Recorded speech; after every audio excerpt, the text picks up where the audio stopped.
So welcome to today's webinar. So we've got webinars going through to next summer, really. That's the plan. So we've got some good speakers. So if you want to see what's coming up, you can check that on the webpage for the section. So today, to get things started, it's a great honour, really, to introduce Steve MacEachern, who is, of course, one of the forefathers of modern Bayesian nonparametrics. Did a lot of work on computation, including early work on computation for Dirichlet process mixtures. And he's probably, I guess, most well known for his work on dependent Dirichlet processes. So I'm going to hand over to Steve, who's going to talk to us about familial inference. Thanks, Jim. And, I've got to say, I was touched by being asked to give a talk in the webinar series. Remarkable folks have given previous talks, and the schedule yet to come, I think it's filled with more remarkable folks. And also just fun, because, the BNP community is actually just one of the best I've ever seen. Great community, supportive, and full of wonderful people. So thank you for the opportunity to talk. This is work with a few different people. There's Mario Perugia, who's down the hallway from me here at Ohio State, of course, longtime Bayesian. Catherine Forbes, who's at Monash University down in Australia. And also Ryan Thompson, who was a student of Catherine's at Monash and is now at New South Wales, also down under. For it, the talk is a little bit of an odd talk, I guess, in the sense that it's not, the path is not purely linear, right? And in fact, that's part of why it was so much fun for us to work on this project, is that when we look at it, there are sort of different little pieces or modules almost. And you sort of take one and you say, okay, that's something here, and here's a next little module, and here's a next little module. And you put them all together. And then at the end, we think that we actually have something that's of interest, and hopefully others do as well. So you'll have to bear with me if the path seems a little disjointed and nonlinear, but try to kind of ride the waves and see where we are at the end. And I'd love to hear any reactions that you guys have, afterwards. If you know of references that we should pop in or things like that, by all means, please just send them along. Right now, we've got a paper on this, which is up on archive, also been revised. Hopefully it will appear in print in the near future. But we've got a few more things that we're trying to work on too along these lines. So what's the main point of the talk? It's about hypothesis testing in the general sense, right, which includes Bayes versions of tests. And for this, the classic question is something like, is the mean of a distribution equal to 0 in a one sample problem? Or if it's a two sample problem, are the two population means equal to one another, or are they different? Alternatively, it could be a test about the median, or it could be a test about some other parameter. But rather than focusing on the mean with something like a t-test, or on the median with something like a sign test, what we want to do is ask a different question. And the question that we want to ask is there some version of the center of the distribution which is equal to, say, 0, right? And the whole talk is really about asking a different question than the traditional tests ask. And then we're going to develop a methodology that lets us ask that question, come up with one answer to it. Other answers are possible, of course, but we at least have one that pops up. So that's where we're headed. When we look at it, I guess I would argue that there's an enormous amount of statistical inference, which is dedicated to looking at the center of a distribution. Right? And if you look at kind of the standard hypothesis tests, mu equals mu 0 versus mu not equal to mu 0, one sample problem. It all depends on what you mean by the symbol mu. Is it the mean? Is it the median? Is it something else? T-tests, there are large sample normal theory approximations, or permutation tests, all sorts of tests that really focus on trying to decide whether the middle of a distribution in some vague sense is equal to a specific value or not. And of course, if you have a sharp theory that really says that symbol mu should represent the mean of the distribution.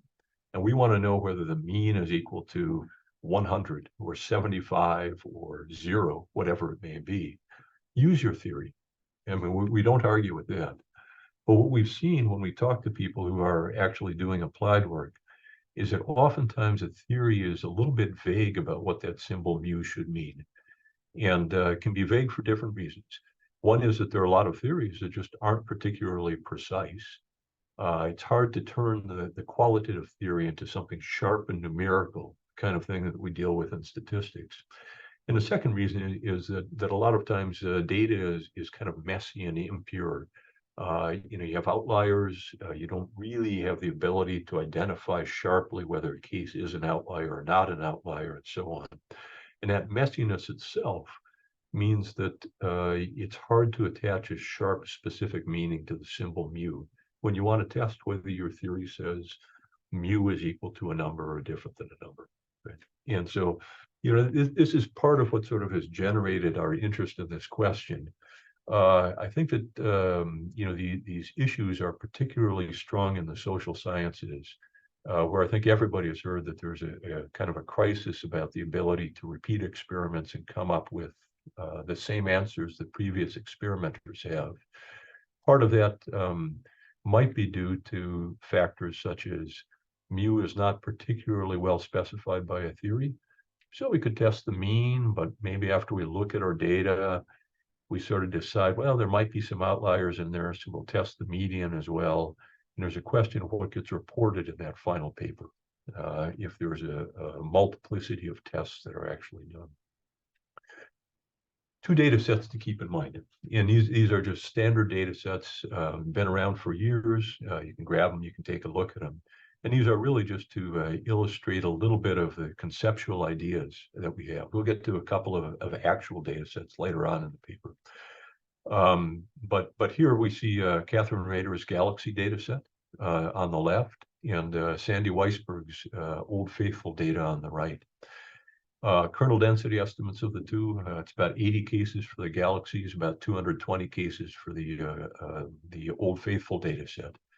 And if you look at it, you notice there are differences, right? The Galaxy data set, it's loosely symmetric. It looks like it has thick tails, perhaps, with those bumps out there on the wings.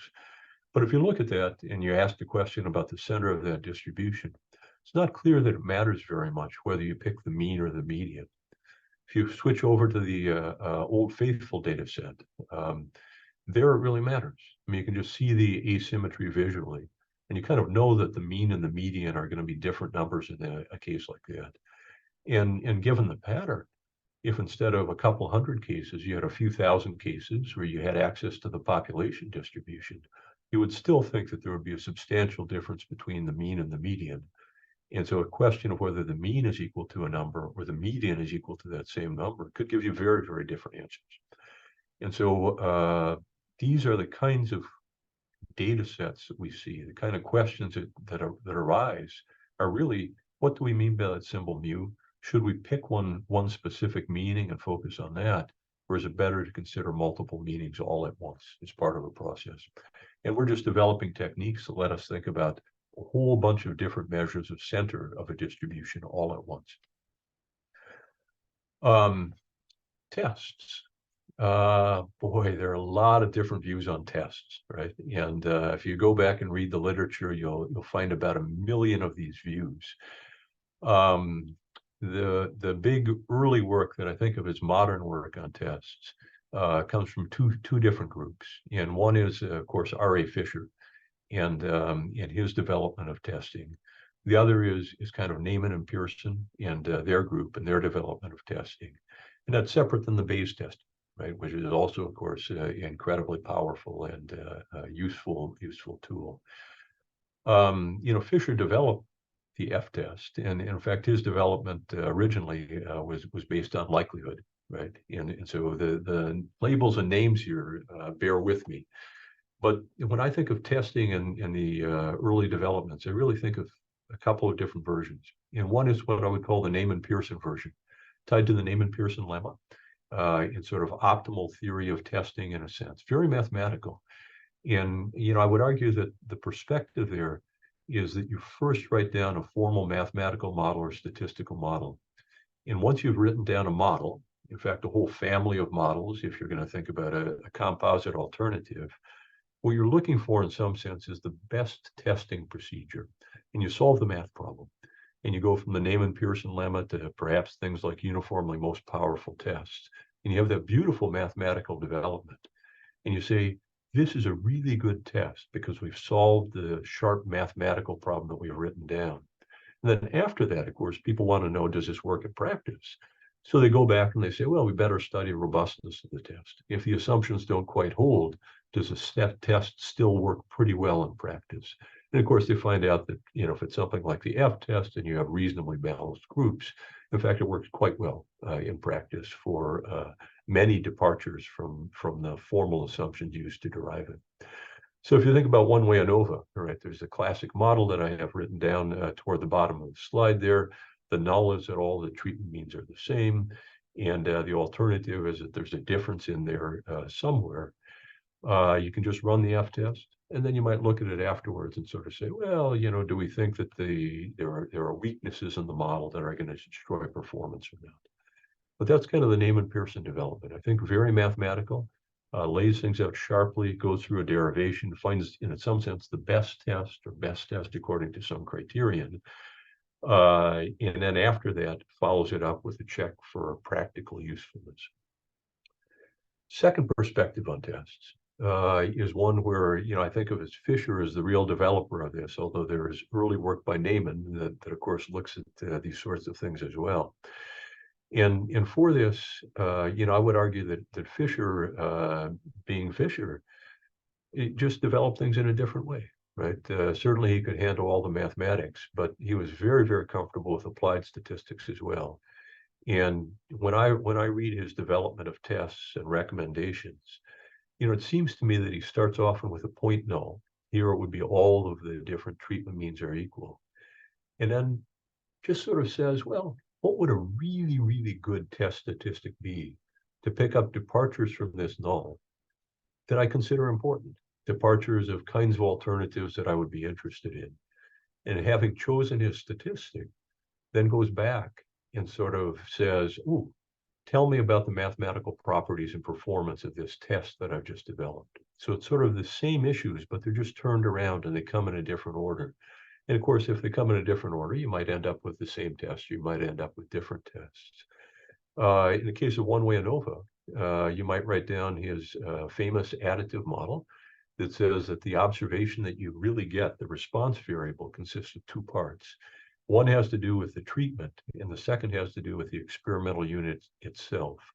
And so if you have a pool of experimental units and you use randomization to assign those units to treatments, you just say there's an epsilon I attached to each of the experimental units. And what you're going to do is through randomization, assign the units to treatments. And what you get to observe is treatment mean plus that epsilon. Together, they give you the YIG, your response measurement. And of course, if you take this as your view, it's very natural to do the randomization tests that he would work with at times. This is distinct from a permutation test. Really, a randomization test was what he was talking about. And then, of course, you need to have a statistic to decide, whether the data are in keeping with the null or whether they contradict the null, falsify it in some sense. And you might pick something like, a ratio between group sum of squares to within group sum of squares, and you end up with an F statistic. And then you could look at the sampling distribution of the F statistic under that randomization distribution. And of course, depending upon what those epsilon IJs look like, you might find that in the 1930s or 40s, when computational resources were very limited, that of course, instead of looking at the randomization distribution, you would turn to an approximation. And a really good approximation turns out to be the F distribution. And then you could compute a tail area under an F distribution or see whether you are beyond some cutoff and decide whether to reject the null hypothesis in favor of the alternative or not. And of course, once you pass to the F distribution, the tests are the same test, right? I mean, mechanically, you're doing exactly the same thing, just comes from two very different perspectives. Best exposition I've seen of these randomization tests in serious settings is Oscar Kempthorne's old book on experimental design, which really took this design-based to randomization-based approach throughout. And of course, there's an update on that where there's a co-author picked up. But oftentimes there are different views on tests. And, these different views, I think, are very much worth paying attention to, because the primary quantity of interest, the primary issues are often different, even if you end up with the same test in the end. And so I think it's not only the test that you end up with, but how you get there that's worth paying attention to. And this was kind of all in our mind as we tried to do some of this work. My light turned off, so we have automatic lights here. And if I wave my arm, it eventually turns on. So my apologies on that. So back again to kind of the testing problem and where we want to go. What we really wanted to do is take a look at that testing problem and really, in the end, just ask a different question. And it's kind of laid out here. I'll describe things in terms of the one sample problem, but all the work that we're doing here applies more generally. We can do two sample problems. We can do regression problems. There's quite a bit more that can be done with this. And all we're going to do is replace a single question about one particular version of that parameter mu, like is the mean equal to a number, or alternatively, is the median equal to a number, with a question which just says, is there some version of the center of a distribution which is equal to this specified value? Just a different question we're asking. And of course, when we ask a different question, we're going to end up with a different answer potentially, right? Formally, if we wanted to write this out, we would have to index the different versions of mu with some symbol. I'll call it k here. So mu sub k would be a center of the distribution. Capital K is just a collection of different centers. Could be as simple as just mean and median, so there are only two versions of the center. Or it might be something much more ambitious. It might be an uncountable number of elements in capital K. And what we're going to do is, of course, is try to move in that direction of a big family of measures of center. So null, is there some version of the center which is equal to specified value? Alternative, there is no value of the center which is equal to that specified value. We're going to pass from classical tests. You can look at this and you can see this is, in a sense, a very composite null that can give you a lot of trouble in classical approaches. We're going to pass to a Bayesian version, and you might or might not like the Bayesian version of the test that we do. Ours is going to be based on sort of intervals and seeing whether a parameter, a null value is inside an interval rather than something like a Bayes factor. And we can talk about that after the main part of the talk, if you want. Bayesian model. We need to have a Bayesian model if we're going to do things in a Bayesian fashion. And the model that we're going to pick here is a limit of Dirichlet process models. So I tie into nonparametric Bayes here, of course. And this goes back to Ferguson's old paper on Bayesian nonparametrics. Starts with the Dirichlet process that having scanned the group of people here, I think essentially everyone, if not everyone, is very familiar with. So I'll kind of skip over the basics of the model.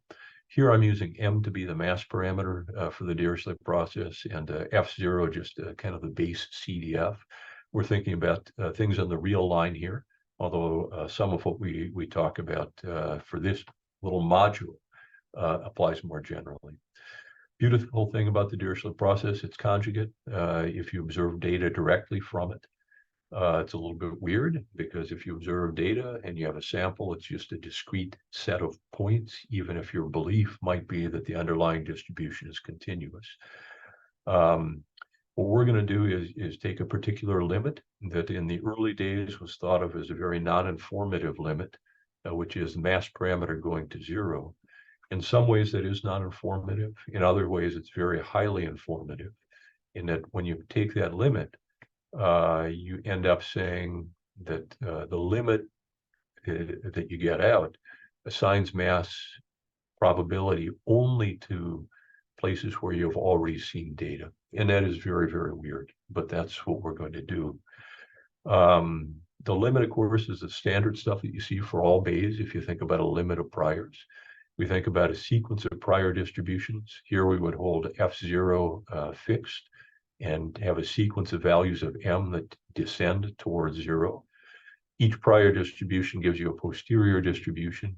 And if we have a sequence of priors, we think about the corresponding sequence of posterior distributions, not as N is changing, but as our sequence of priors is changing.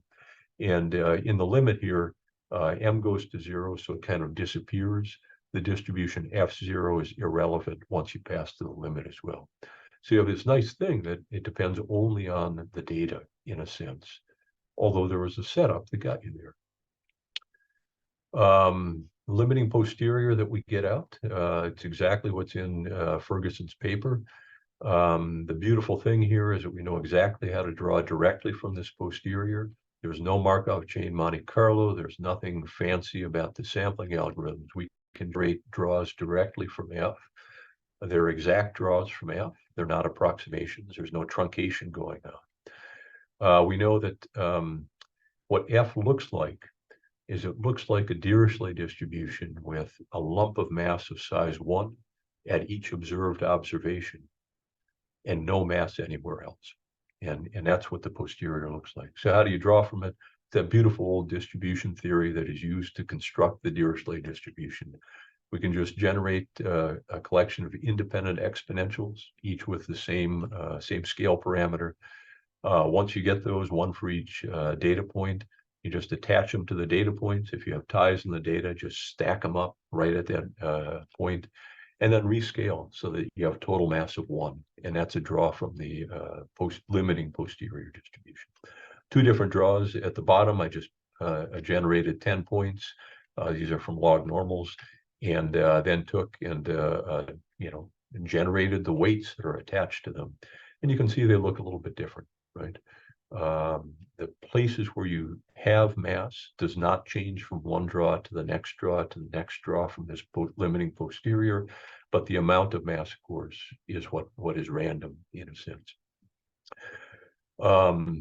Nice thing is that we can move from a draw from the posterior distribution to a summary. So we can replace a distribution with any summary that we want of that distribution. And this, of course, in a sense, is the distinguishing feature of nonparametrics as opposed to parametric models. So if you're interested in the mean, you just turn that distribution F that you just drew into its mean. If you're interested in the median, turn it into the median, the variance, the 95th percentile, any summary that you want, just map F into that summary of the distribution. If we had a normal distribution, parametric model, the summaries are mu for the mean, mu for the median, mu plus 1.645 sigma for the 95th percentile, and so on. Everything is a function of the 2 parameters of the normal distribution.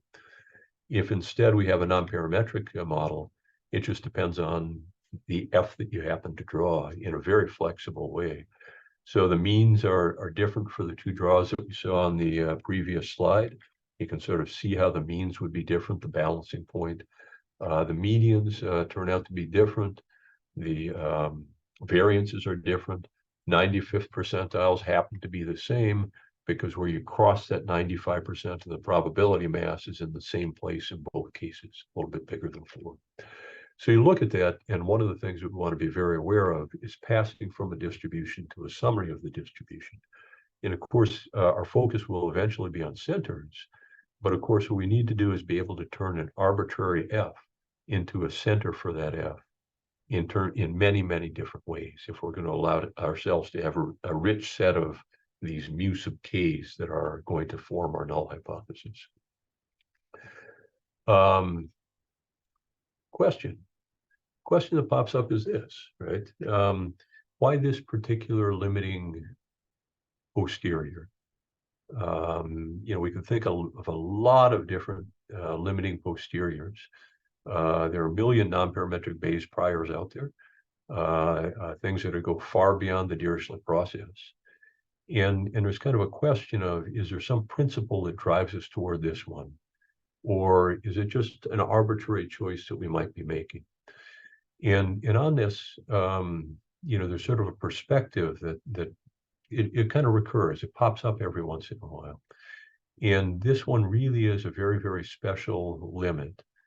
And in a sense, I would say it should be the standard limit that one would take if they were interested in proceeding along this type of limit for Bayesian nonparametrics. And, the questions are in red at the bottom. One way to think of what a limit might be, or a limit that you would be comfortable with, is to say, I could think about the estimation problem, and I could say for every potential data set that I could collect, every sample of size n that I might have, cutting across different values for n, I could tell you what I want my estimator to be. It just feels good. It's what I want the estimator to be. And you might say something like, I would really like to have it be the empirical CDF. Because the empirical CDF seems like the kind of estimator that I should have if I don't have any prior information popping in. Now, to get to a Bayes estimator, you do have to have all the technology. You have to have a loss function. You have to set the problem up so you can say, this is my Bayes action to choose this estimator. But if you choose the empirical CDF as the estimator for all potential data sets, you've actually talked about properties of what your posterior distribution, properties of this limiting posterior for each sample of size n that you could get. And then you look at all of those things and you ask, what object could actually have this property always? Or is there no object that could have this property always? And so what we're going to do is think about the empirical CDF driving our estimator. That again, I would argue is actually a pretty good choice for problems like this. By the way, you could ask not only about estimator, but you could think about properties of an estimator that don't quite specify the entire estimator. And there's actually a very strong connection between the notion of shrinkage and conjugate models, at least in simple cases. Here, we end up with uniqueness. I mean, so if you choose the empirical CDF in all cases, you actually are saying that you should have this particular limit of Dirichlet processes as your limiting posterior. And the argument is incredibly easy. It's in an old paper that I wrote, which was more about survival analysis than just nonparametric Bayes. It was nonparametric Bayes, but survival analysis. And all that it says is, if you're going to use something like you want the posterior mean to kind of give you this estimator, you can look at it and you can think about posterior based on a set of data. I've called that D sub n here. Or you could say, well, what would happen if I had another observation, another observation, another observation? And just think a little bit about the probability that you would assign to an arbitrary measurable set A. And if it's always just the sample fraction of observations that appear in that set A, you know what the updating rule would have to be. You know what all the moments are, in fact, for that unknown parameter theta, the mass assigned to that set. And of course, here theta has to be trapped between 0 and 1.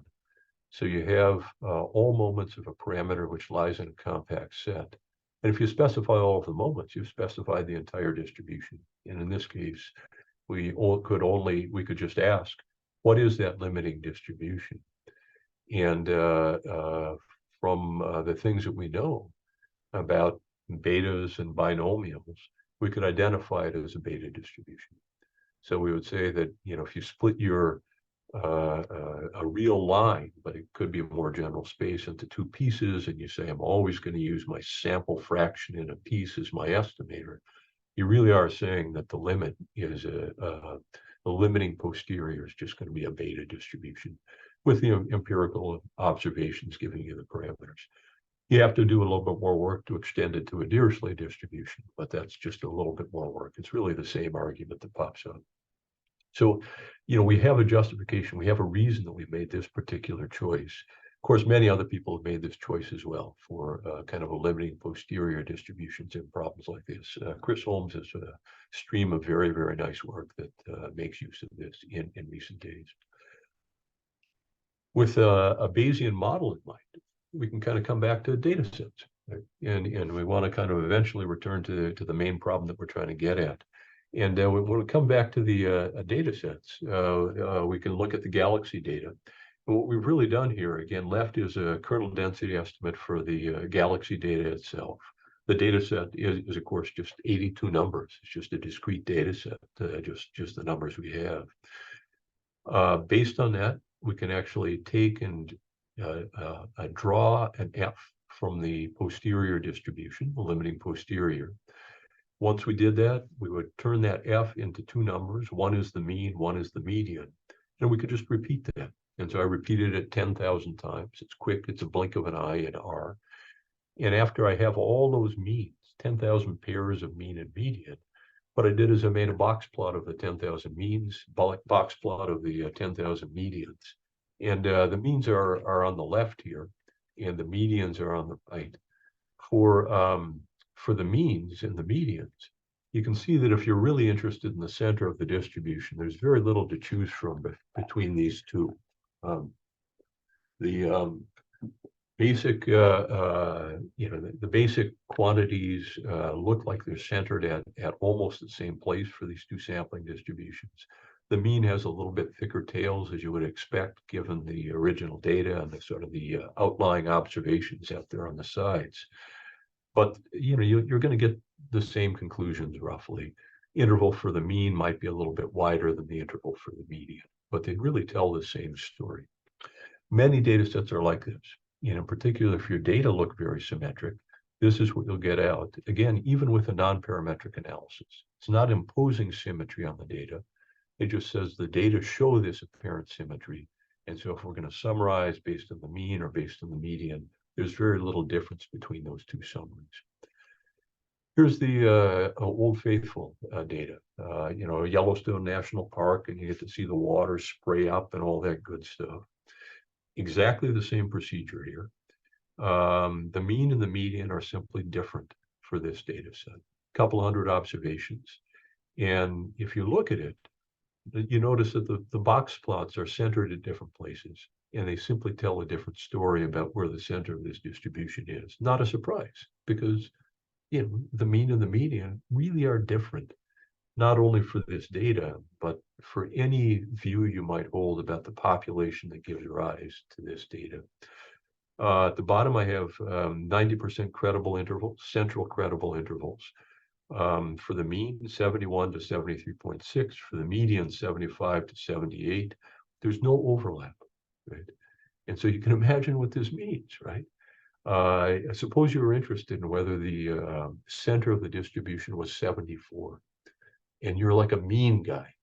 So you go by and you say, yeah, I collected the data, I analyzed all the data, and I've done this sort of Bayesian version of the bootstrap. Bayesian bootstrap is what Don Rubin calls this thing that is the same as what Ferguson would talk about as a limit of Dirichlet processes.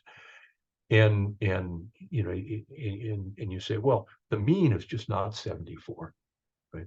Somebody else, they're a median person. They think that's a better measure of the center for the data set. You talk to them and they say, yeah, I did the big analysis. I got my Bayes model, and the mean is just not 74. It's not in that interval.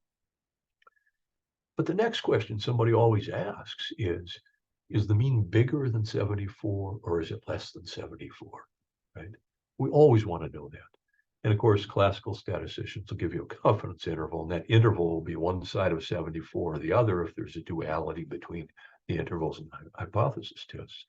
And the trouble here is that although both people would say it's not a center of 74, one person would say it's smaller and the other would say it's bigger. And that's a problem. If you're interested not just in the theory, which talks about whether the mean is equal to a number or not, but you want to go on and interpret things and say whether the treatment makes the mean bigger or makes the mean smaller, boy, if you have this kind of problem, you're in deep trouble, because you're going to get the opposite kind of statement about the impact of treatment on mean. Now here, this is no treatment applied to Old Faithful. This is just observational data, but the same principle applies if you had experimental data. So this is a problem, right? And what we really need is the following setup. The top of the slide just sort of 74 is a made-up number, right? Just to illustrate the point. But the top of the slide really lays it out. right?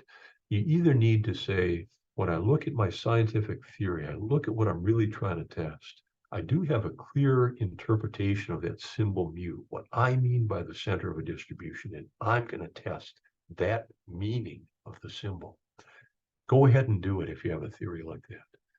But if you don't have that, maybe what we really need to do is say, we're trying to say something about this sort of indeterminate version of the center. And that would lead us to a family of nulls, right? A composite null as opposed to a sharp point null hypothesis. And that's the direction that we're going. And so we want to take that insight and just change the question that we ask with our hypothesis test.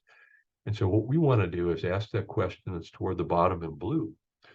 Is the center of the distribution equal to 74 for some version of the center, some reasonable version of the center?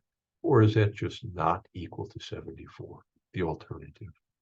So our interest is going to be in this whole family of statements for the null. Can we falsify the entire family of statements at one go or not? And that's what we want to look at. Now, when we get to that question, of course, we need to have this family of centers. And there are a number of different families of centers you could pick. There'll be a little more on that later. But the one that we started with was kind of a standard one. And this one we sort of think of as the Huber family of measures of center. And so something that, classical statisticians, I think, pretty much all see, Bayesians maybe not quite so much, is the notion of M estimation. In M estimation, was developed long ago, dates way back, but Huber has a wonderful book from the early 80s. It really captures the notion of robust estimators, robust statistics. I'd encourage anybody to read the first chapter, where he just beautifully lays out the case for robustness. Not technical details, that all comes later, but just the writing is really insightful for what he's trying to do when he's developing this material, and others, of course, developed it in addition. Really, he picks out a loss function, and starting point might be squared error loss. So you might think of rho as being a squared error loss. You just look at x minus the purported center of the distribution. It kind of captures the badness of the value mu, and you're just going to add that over the observations of the data set. And so if it's squared error loss, it's just the summation of xi minus mu squared. And what you do is you define the estimator. The best value of mu is the minimizer of this empirical loss function. Right? At the bottom, there are three versions of things. The black one is just squared error loss, classic quadratic loss that we are all familiar with. The red one is meant to inject a little robustness into the problem. And the feature of squared error loss is that if you have a big deviation from a center, you pay a big price. It's the square of the distance, and that increases like the square of the distance. The red one is linearized at 2. So between plus and minus 2, you're actually paying the square of the deviation, xj minus mu. But once you get beyond 2 in absolute value, you sort of get to that point where you square 2, you get 4. But from there on, it's just linearized. It's not quadratic anymore. It's just linearized. And what that means is that for really big deviations, deviation of 3 or 4 or 8, you don't pay as big a price as a full quadratic loss. You pay less of a price. And so that means that the big deviations pull the estimator toward themselves less than the small than they would under quadratic loss. And the blue one is just linearization at 1 as opposed to linearization at 2. On the right-hand side, you actually see the derivative of those Huber loss functions. They're all linear in the middle. And the question is, where do you truncate things? Where do you pass from quadratic to linear loss? And that goes under different names, but that's going to be this value k that we think of. And it should be closed bracket at infinity there, so that if you're interested in the mean, you never linearize, right? It's quadratic forever. And it should be a square bracket at 0 as well. That would be absolute error loss, linearized instantaneously right at 0. And there you just get the median out. And for that, you need an extra convention if you have an even sample size and you're just estimating a single parameter. But M estimators are this whole family of estimators And what we're going to do is we're going to focus on that bending constant K, that linearization point K, and really just say that could be anything from 0 on up to infinity.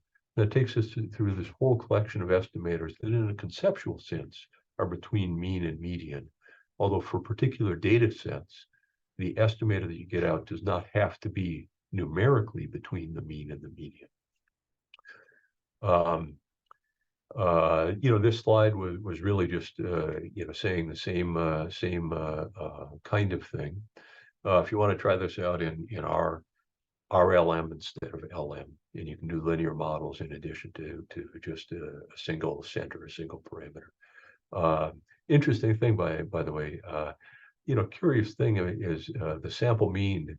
If you have a random sample from a Cauchy distribution, if you've never looked at that, code it up in R, generate some data, and try it out and see what happens. In fact, it's amazing. M estimation. Oftentimes M estimation is thought of as something that's just kind of very empirical, right? You have a data set, you're going to construct this robust estimator, you're going to compute it. But of course, if you go back to the theoretical papers and work, you can apply this to distribution functions as well. And so here I've written it out as something that has a density, but F doesn't have to have a density for this to work. You're just thinking about population quantity, where mu would be the minimizer of the expected loss. So you think about all values of mu, and you just pick the value of mu that for this particular distribution function minimizes the expected loss. What you need to be able to do is have the integral make sense.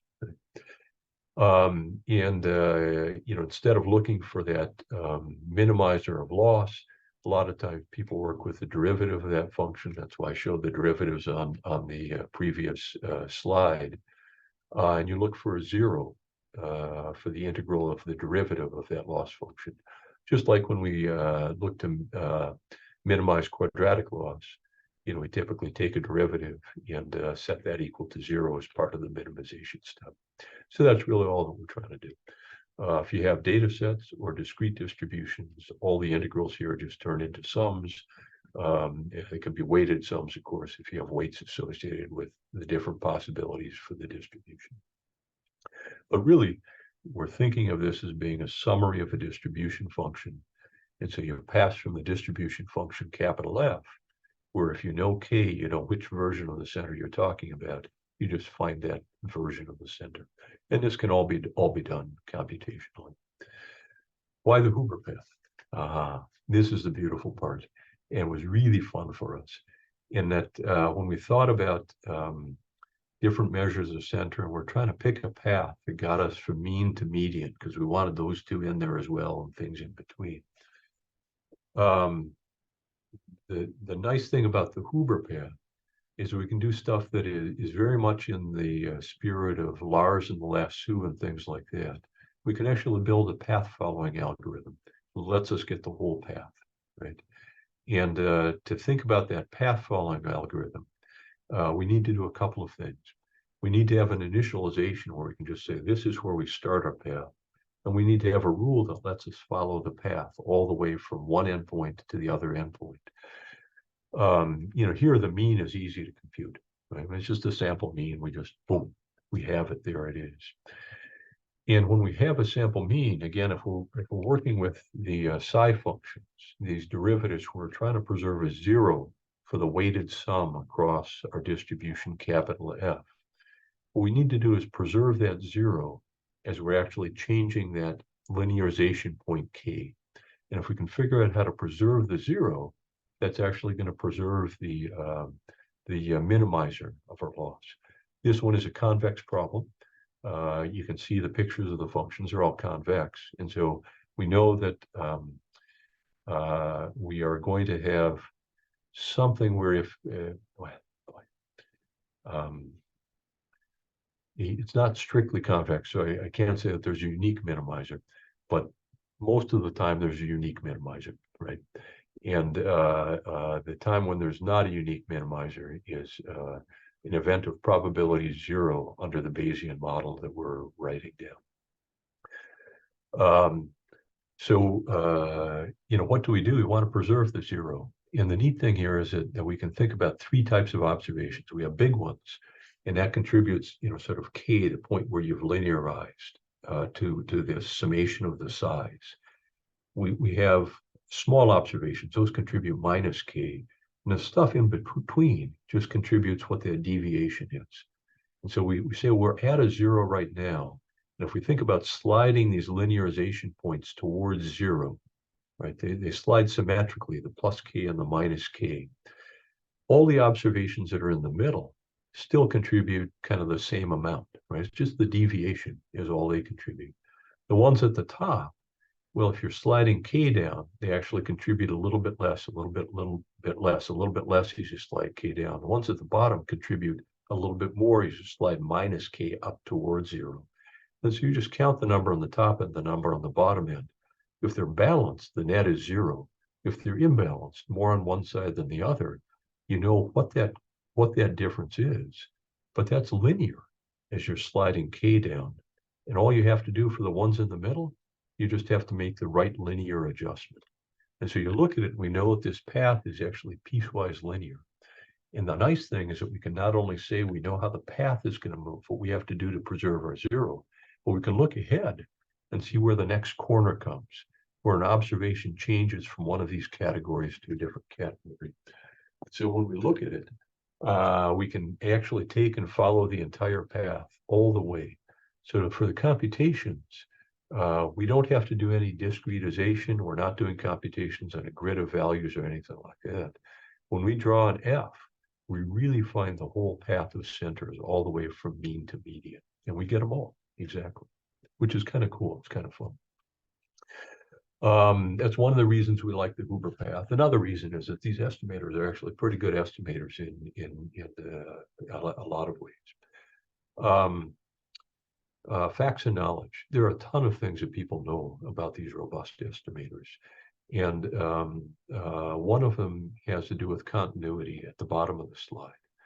The path that we get out is actually piecewise linear from mean to median as we change that linearization point. It's a continuous path. And so we know that because of that, if the path does not cross our null value, that means it's either always on the big side or always on the small side. It just never touches that null value. We don't have to worry about things kind of jumping all around.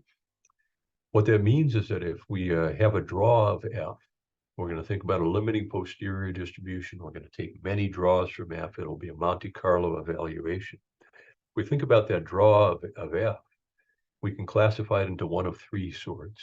It's either big for all K, small for all K, or it actually hits our null value for some value of K. Okay? And those are the only three possibilities. And of course, what we can do is just look at posterior probabilities, or sort of limiting posterior probabilities for these three different events. And once we have that, we can take and summarize them and make our decisions the way that we would usually make them for a Bayesian. So the two data sets, the Old Faithful data and the Galaxy data, we can look at them. The Old Faithful data, the mean and the median were on opposite sides of what we might think of as our null value, that's 74. More than 99% of the draws turned out to cross that null value. So if we were asking a question, is there some version of the center that actually is equal to that value of 74? With a very, very high probability, the answer is yes. Right? For the Galaxy data, it's about 50-50. The value for Galaxy data is not 74, right? It's kind of a different value. But Galaxy data is it's structurally different, and you're not just dragged across the middle of the distribution, that null value, the way that you would be for the Old Faithful data. Up at the top, these are just the paths that we get in both cases, mean on the right, median on the left. And again, these conceptually intermediate estimators do not numerically have to fall between mean and median, which is why we can't just say compute the mean, compute the median, and do those two tests and you get everything in between. We really have to think about other things if we're thinking about the center of the distribution. Real data. Real data sets, there are a couple. There's a little bit in the paper on arXiv about these as well. Something called the Stroop effect in psychology. It goes back to really 1930s is the big paper where this was first written about. And there are a lot of variations on the experiment. But here we go. You see that there are names of colors that are written there. And the task for you is to read those, not to read the color names, but to say the color of each of those words. So red, brown, green, blue, orange, and black, right? And there's something that happens if the name of the color, the word that's written, matches the color itself. They're called congruent, and that's actually a little bit easier task than if the word that's written is incongruent or clashes with the color in which it's written, right? And it takes you longer to say the name of the color if there's a clash. And it's something that's been repeated for decades, and there are a million variations on the experiment that people do. And people think of it as interference among different processing systems. Black is special, by the way. We learn to read in black, and so black is maybe different than the other things where you're trying to name colors. Careful experimental work. This is one of the ones that does replicate very, very well across many different experimenters and many variations on the experiment, not all of which have to do with colors, by the way. But here the interest in this particular study was a question of whether people sitting where they would look at the difference in time between the congruent and incongruent conditions, sort of excess time for incongruent conditions, or whether people standing with the same experiment would actually show a difference in behavior. And it's all paired on subjects here. And the people who ran this experiment thought that there would be a difference between the sitting and standing conditions. So it's kind of a difference of differences in a sense for the final data. And their theory that they had kind of held up. And if you go back and read the paper, there are references in our arXiv paper. It turns out that there's, there are reasons that they have for holding this theory, and very likely true. Here, if you do an F-test for the mean, p-value is 0.003. You reject a null of equality. If you do a sign test for the median, this is a one-sample problem after the processing, small p-value. You do the familial test, small probability. You get the same answer no matter what you do. This one is a very robust conclusion. No matter what version of the center you're picking out on this Uber path from mean to median, you really do arrive at the same result. Figures, by the way, the one on the right is from an R package that Ryan put together. It's available if you want to take a look at it and play around and try it out. But just gives you a summary of the kinds of things that happen when you look at this collection of measures of center. The lambda there, I think of as being the K, the linearization. Second data set. This one, the center matters, right? And so you look at this one, and here this is a question about kind of a type of experiment that's often done in psychology. There's one task, and the task does not change at all across the treatment and control group. The only thing that's different is the instructions for the two groups, how the task is described. And the question was, if you watch a video and you have to transcribe words, if it's described as you're just doing this one task, or it's described as, oh, you're doing two things. You're watching the video, but you're also writing down the words. Whether the number of words, whether different measures of what the person accomplishes would turn out to be different. And for this one, of course, it's got to be a two-sample problem because each person gets one set of instructions or the other set of instructions. And here, if you look at it, test for the mean, small p-value, 0.033. You do the two-sample median test. Mood's median test is probably the one that most people would use. P-value is 0.27. Different conclusions, right? Something's going on, really no evidence of a difference. The rank sum is kind of a funny thing. It's a little bit in between. If you add enough assumptions about, same location, same scale, then it becomes a test arguably for the center of the distributions. P-value is 0.07. It's not super small. It's not super big. Who knows what conclusion you reach, one like that. This is the kind of problem that we're really worried about and that we want to get at with this work. Familial test, exactly what we've done all leading up to this. Probability of having some value of k where the difference is 0, no difference between the two, 1 out of 6. Right? That's substantial. And I would say that when I look at this, I would say that there's not enough evidence in this particular experiment to really conclude that the center, no matter how you measure it, really has been impacted by this. And the picture on the right from Ryan's package, you can see that, for the mean, it does look like there's a difference between the two. For the median, it just does not really look like there's a difference between the two conditions.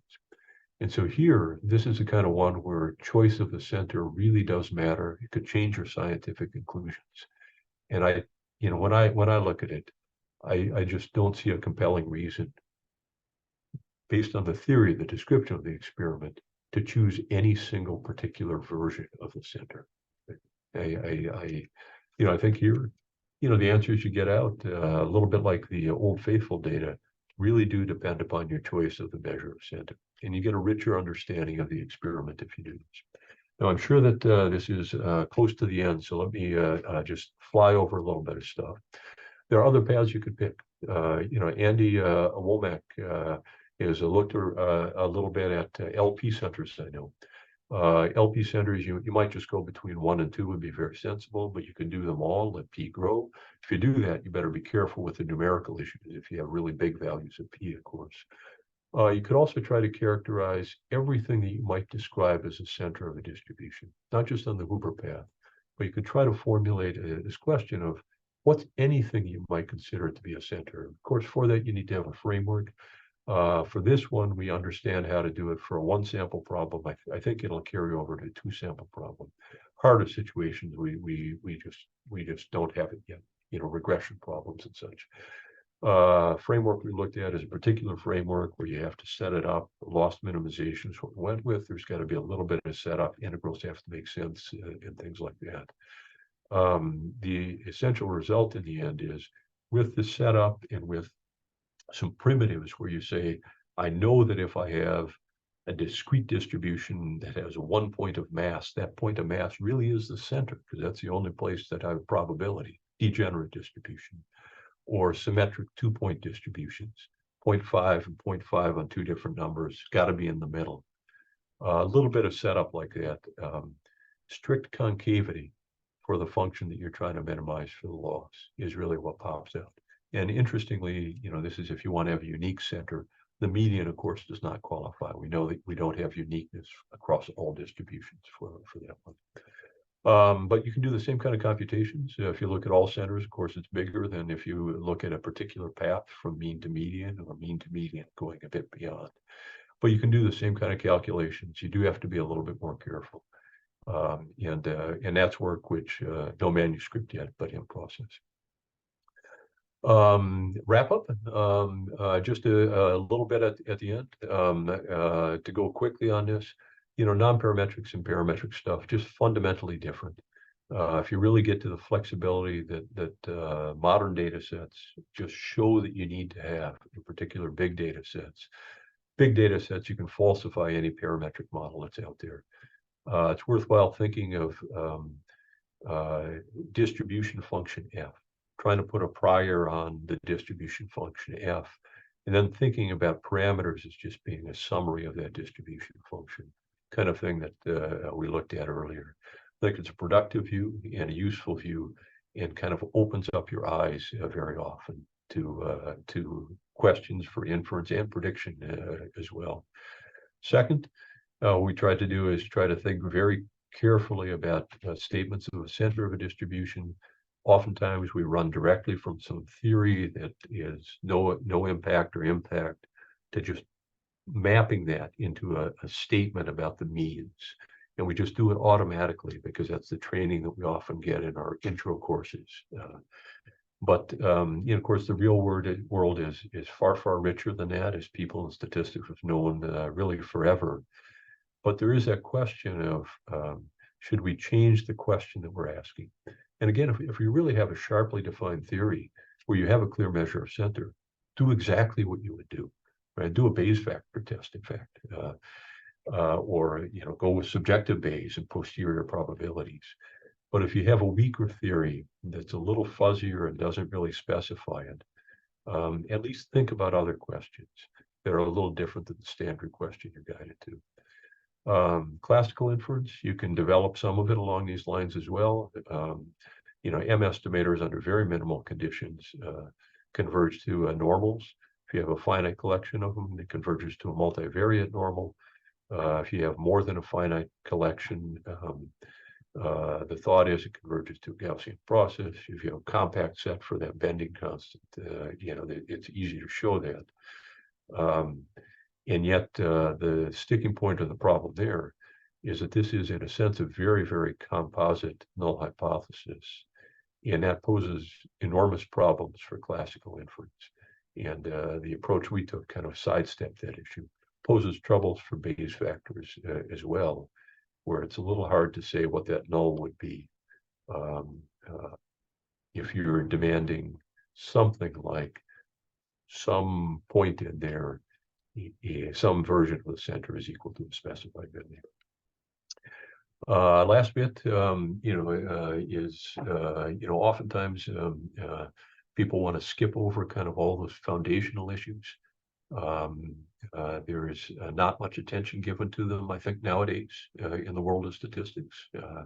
I think they're incredibly important. You look at some of Savage's work, his brilliant book about foundations of statistics, DeFinetti's work, but so much more that's out there is written. One of the best books I've ever read, Robert and Jim's book, Likelihood Principle.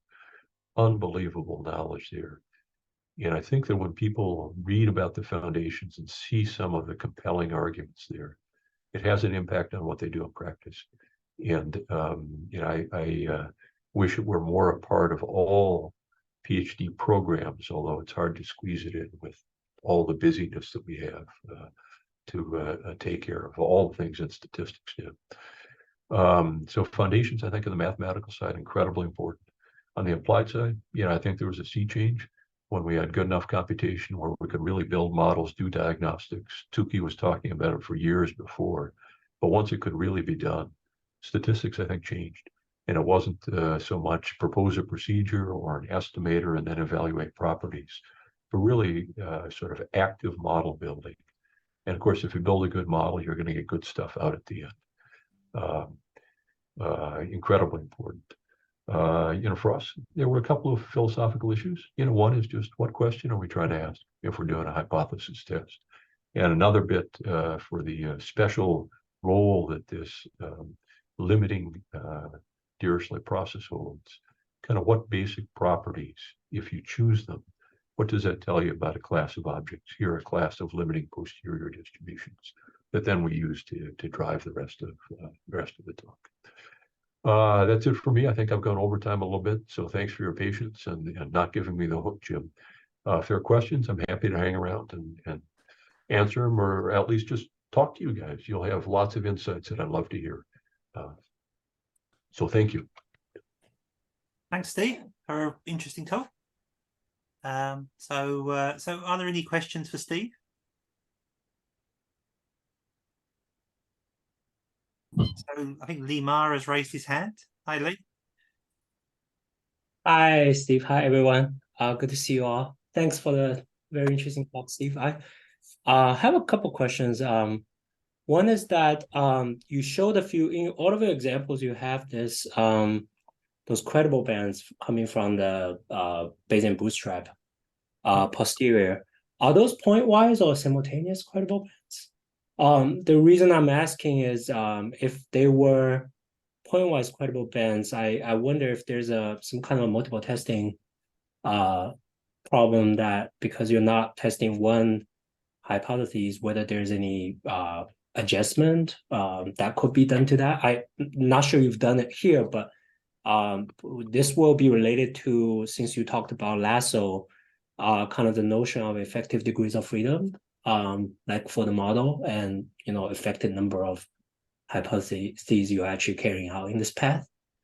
Another quick, shorter question is about the robustness to, this is related to your final comment about the properties of Bayesian bootstrap. I feel like the Bayesian bootstrap, because it puts all the mass on observed data, it's going to be very sensitive to heavy-tailed distributions, where, for example, in the T distribution, the mean doesn't even exist, and your Bayesian bootstrap always give you a finite mean. And would that contaminate the process? Because in the end, if you do just the median test, it will be robust. But then if you include your mean on the other end and looking at the whole path, would that kind of destroy the robustness of the whole path because of the mean? Or, I mean, those are my two questions. Yeah, no, I mean, those are absolutely wonderful questions, and as you might guess, ones that we've wrestled with, a little bit when thinking about these techniques. For the first one, the summaries there, I've got one pulled up. In a sense, they're pointwise, right? I mean, there are a whole bunch of individual paths. You can make a spaghetti plot of them, but then at any given value of lambda on the slide, if you just go straight up, these are pointwise quantiles, right? The statements that we're making have to do with the individual paths, right? So the probability of a path crossing, in this case, 0, no difference for the two, really does count the fraction of paths that cross 0. And that is not apparent in the picture, right? I mean, it does not show up. And yet the picture oftentimes is helpful in seeing this story. So this one, the bands, the pointwise bands, are just far from 0. And that's in keeping with the very small probability, 0.005, of an individual path crossing the 0 in a case like that. Multiple testing. Here, we've kind of laid out a question. And the question is, is there some value of k for which the center is equal to 0 in these problems? Is there some value of k for which the path hits 0? And, at some level, we're just asking, what's the posterior probability of this event? And so from that standpoint, there's no multiple testing problem. In the same way that, for a Bayesian, if you have a clear question and you ask for a probability of some event, you just quote the probability of the event. And so, it really is what we're saying, right? I mean, there's a match between, the statements we make at the end and the question that we're asking.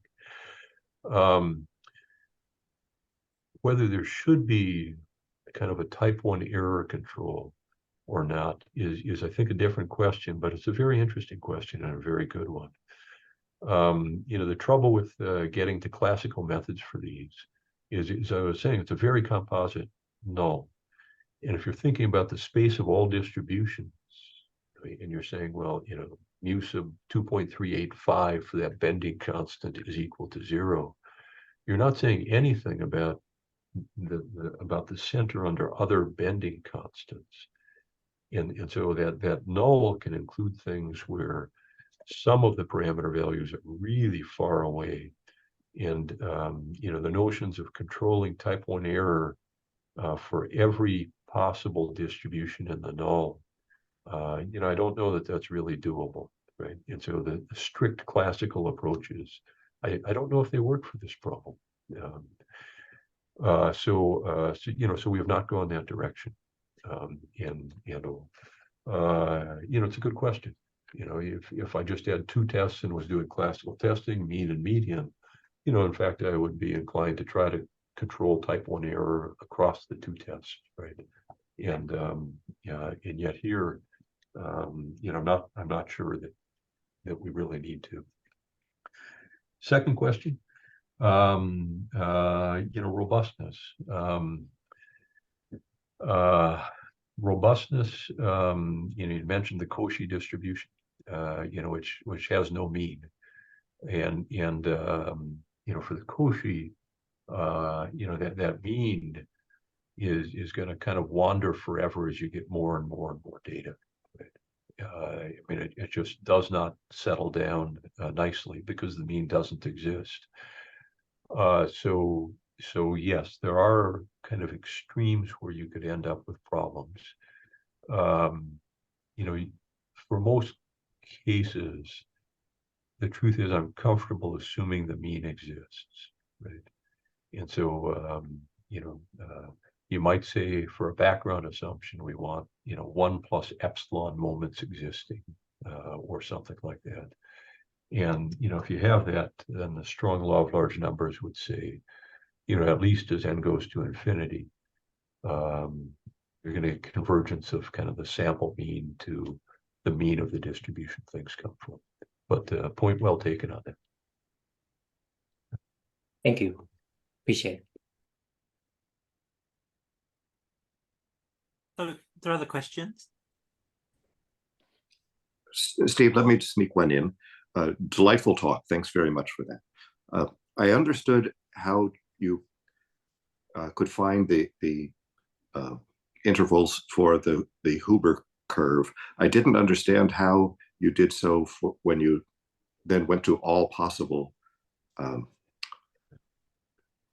notions of centrality. Absolutely. So I should say that the framework does put a little bit of limitation on the all possible versions. So there are some versions that are just not in the loss minimization framework. As people talk about data depth and things like that, you form simplexes and you find out, is a point inside that simplex or not, you look for the thing with greatest data depth. That's just different than the loss minimization framework, at least for any version of loss minimization that I can think of. So there is a little bit of startup and background on this. But, the big result is that we get to is that in this framework with a little bit of regularity conditions, the loss function needs to be symmetric and strictly convex. Right? Okay, that makes sense. And Thank you. Yeah, so as soon as you have that, then you can imagine that you can get to a computational strategy that lets you get the extremes. Right. And I've looked a little bit at some one sample problems. The extremes are pretty wide, right? and LP losses at the bottom. I'm not sure I would be interested in L5 loss or something crazy like that really shoots up fast. And for the all centers, there are things that kind of look pretty sensible and reasonable for a ways, but shoot up fast in the tails. And those are the kinds of things that really drive the extremes for all centers. So I'm not sure it's a good idea to do that so much as pick a little bit more restrained family. Thank you. There are other questions? So I had one question. So I kind of brought back memories of dealing with people who have p-values of 0.07 and come along and ask me what they can do, and it felt a bit like I would then tell them, actually, that's pretty optimistic, and it may well be much worse for you. But I think my question is at what point, what do you say to those people, I guess, and is there some point at which you kind of say you're asking the wrong question? Maybe you should be asking a different question. Is that because I mean, often you would say, well, collect some more data, right? And maybe they can, maybe they can't. But that seems like that's going to help, right, with their 0.07 p-value probably. But here it may well not help, right? They can collect more data and they still got a median and a mean that are very different. That's to do with the shape of the distribution, right? So I just wondered what you would tell those people. That's well, I mean, that's the classic painful problem, you know, for a statistician, right? Especially for a classical statistician dealing with p-values, in that, you know, if your answer is going to be, well, you know, your p-value is looking a little bit big, go out and collect more data, and they just kind of collect more data and append it to that first data set, and then do a calculation, kind of ignoring the fact that they had that early thing, and then they change what they did to collect the data and go on.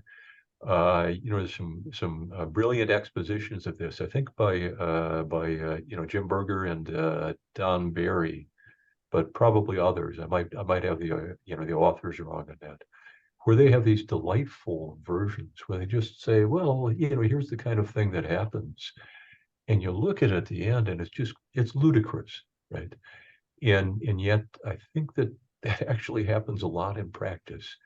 You know, the thing about different tests, I mean, I don't really know any statisticians who would do a test for you know, the median and say, oh, that was a big p-value. What I really need to do now is do a test on the mean, because I know I want to get that small p-value and publish.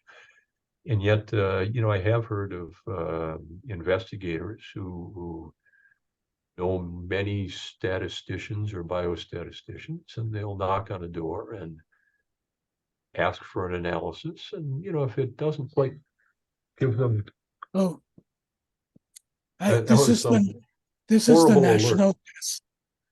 The national test. Oh. Thank you, Prakash, but a different kind of test.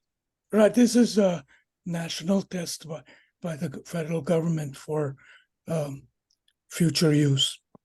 So they were testing today. It was in the paper. Anyway. The U.S. national government. Yes, our U.S. government. Yeah. Hey, so back to Jim. You know, I have heard people who are, you know, they'll talk to somebody and they don't quite get the answer they want.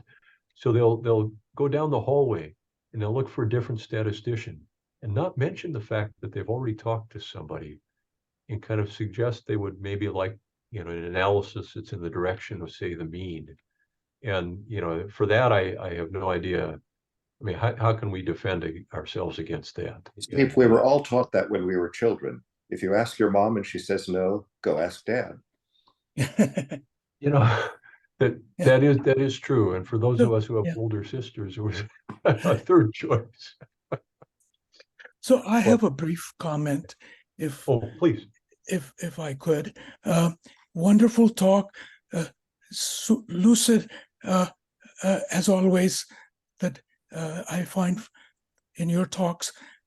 Since you have this slide up, the only disappointment I have today is you have put p-values right next to your test posterior probability. And I just think that's totally unfair, in the sense that you're raising p-values profile, which they don't compare at all. And the p-values have no comparable meaning, right? We all know that. So I was wondering if, I think Jim Berger had once suggested, I recall, maybe, I'm not totally positive, but minus p log p is more on par. So anyway.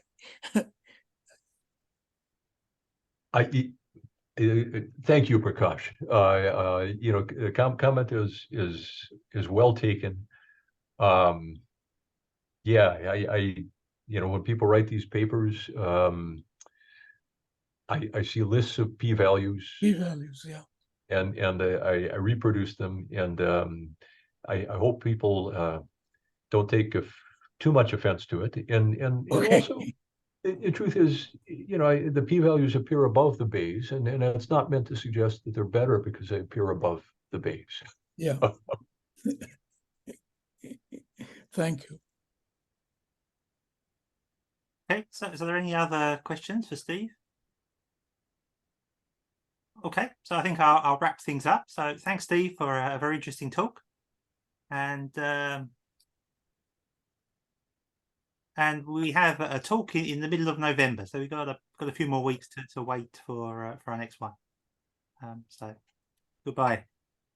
Oh, thanks, and thanks again, Jim, to you and the others for asking me to talk and organizing these. These are tremendous. Oh, it's a pleasure. Bye-bye.